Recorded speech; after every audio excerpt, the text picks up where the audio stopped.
자, 반갑습니다. 배송찬 교수의 맛있는 도운 이야기의 배송찬입니다. 자, 여러분 반갑습니다. 부동산 투자 방향의 대변화에 대해서 지난 2020년 6월 4일이었죠. 국토교통부에서 주관하여 세종 컨벤션 센터에서 포스트 코로나 도시와 집 이동의 새로운 미래에 대한 심포지엄이 열렸죠. 전 국민 상대로 해서 신청한 사람들 중에 25명이 한해 참석하게끔 됐죠. 저 같은 경우에 신청을 했는데요. 뭐 운 좋게도 선정이 되어서 직접 이 자리에 제가 참석하게 됐었어요. 제가 이런 자리에 참석하게 된 동기는 뭐 간단하죠.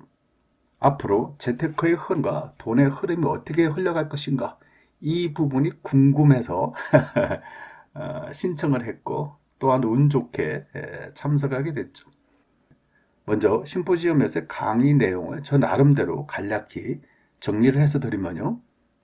첫 번째 발제는 포스트 코로나와 그린 뉴딜의 필요성이라고 유종일 KDI 국책정책대학원 원장께서 발표를 했는데요.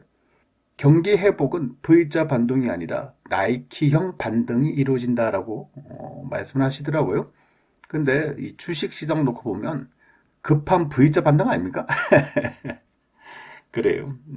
주식은 뭐 선반영이라서 미리 V자 반동으로 급하게 반등했다 치고 우리나라의 경기는 나이키형으로 해서 서서히 반등할 것이다 라고 이렇게 말씀하신 것 같고요. 신자유주의 종언, 또 공공성의 재발견이란 거죠. 시장 만능주의의 작은 정부론이 이제 실패했다는 거예요. 이제 시장에 무조건 맡길 수는 없고요.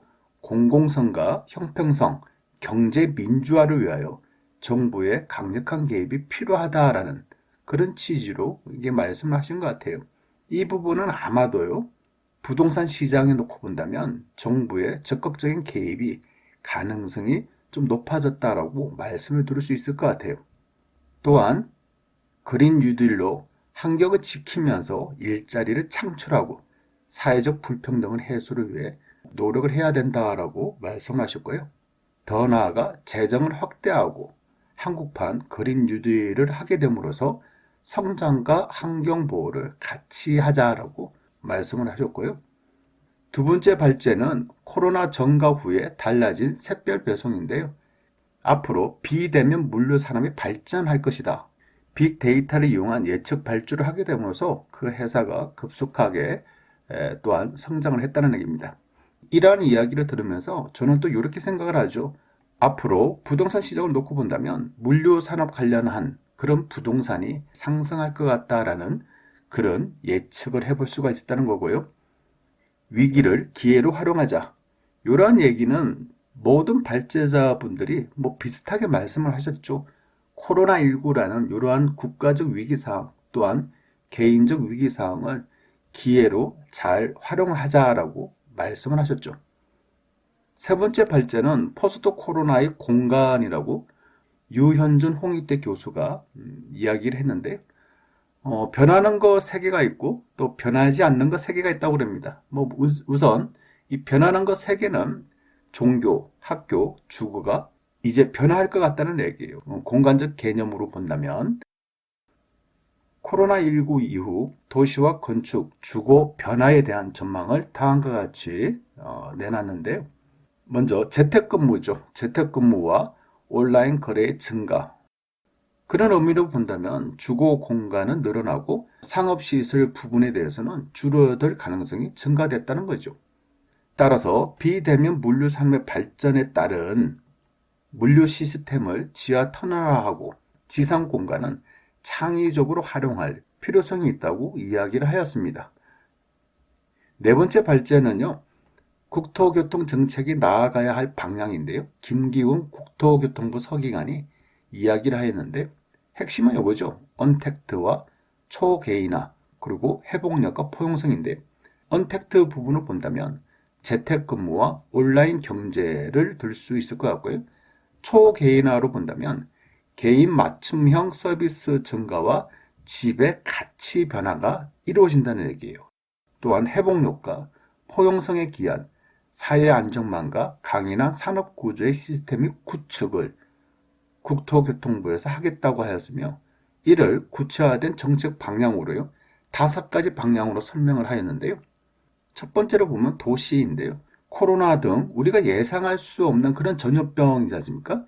이런 변화에 잘 대응하기 위한 새로운 도시 구조를 구축하겠다는 거고요. 특히 다중이용시설, 환기 개선 및 디지털 도시 인프라로 개선하겠다는 겁니다. 주거로 놓고 본다면 그동안은 주택이라고 하면 그냥 휴식하면서 잠을 자는 공간이지 않습니까? 그런데 이제는 경제 문화의 공간이라는 거예요. 집에서 이제 일을 하는 그런 공간으로 확대됐다는 얘기겠죠. 따라서 직주 근접의 시대에서 직주 일체 시대로 전환될 것 같다라고 말씀을 한 것 같고요.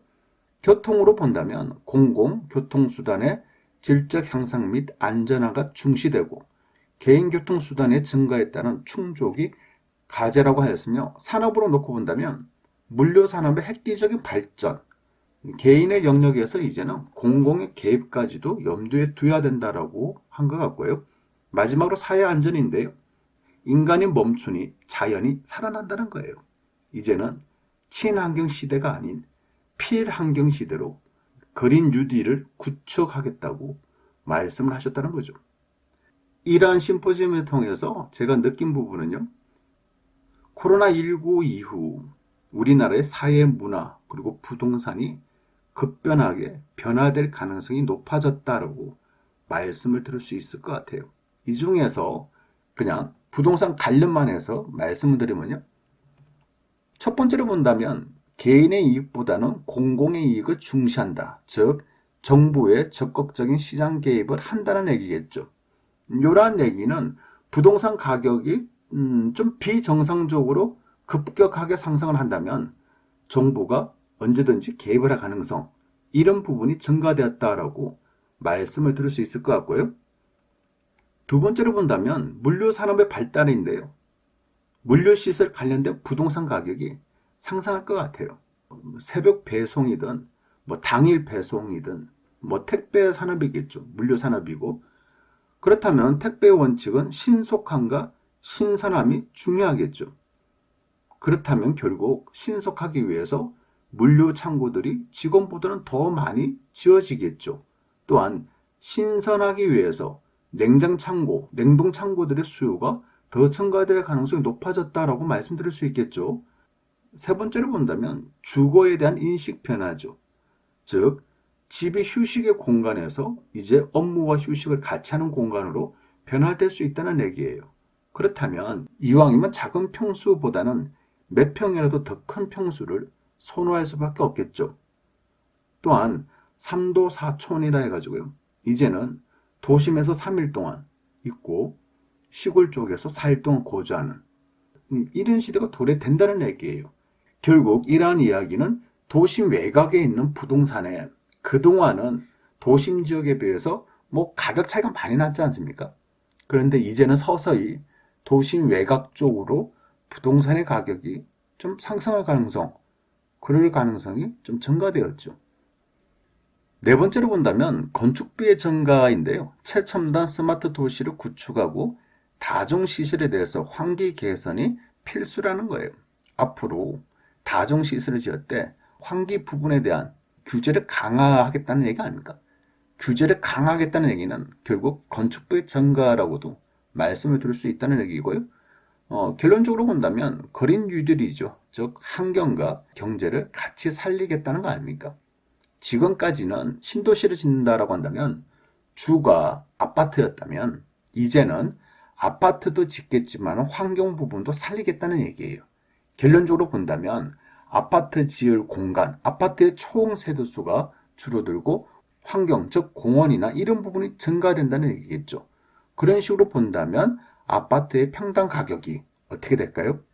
저 개인적 생각은 앞으로 짓는 아파트 가격은 지금보다 더 분양 가격이 높을 가능성이 더 많다라는 얘기예요. 아무튼 저 같은 경우에는요, 이번 심포지엄을 통해서 10년 뒤의 부동산과 1년 뒤의 부동산, 그리고 미래의 부동산을 예측하는 데 많은 도움이 됐어요. 끝으로 시간 관계상 제가 심포지엄에 참석한 모든 것들을 다 여러분들에게 설명해 드리기는 좀 어려울 것 같고요. 저희 방송 중에서 지난 5월 6일 날 방송한 포스트 코로나 익숙하지 않은 부동산 세상이 다가온다. 이 방송을 한번 참고하셔도 좋을 것 같아요. 저의 시각이나 다른 전문가들의 시각 또한 저와 좀 비슷한 부분이 좀 있는 것 같아요. 물론 저희 이야기가 뭐 100% 맞다. 그리고 심포지엄에 참석한 분들의 이야기가 100% 정답이다. 이렇게 말할 수는 없겠죠. 중요한 거는 코로나 이후에 부동산을 관할하는 국토교통부의 의도와 의중을 다소 읽을 수 있었다는 점, 그리고 각 분야의 전문가들의 의도와 의중을 제가 읽을 수 있었다는 점에서 저에게는 뭐 금전적으로 표현하지 못한 만큼의 정말 많은 도움을 얻은 것 같아요. 그러한 부분에 대해서 오늘 여러분과 같이 공유를 했어요. 앞으로 부동산 어떻게 될까요? 이상까지 배종찬 교수의 맛있는 도움 이야기였습니다. 감사합니다.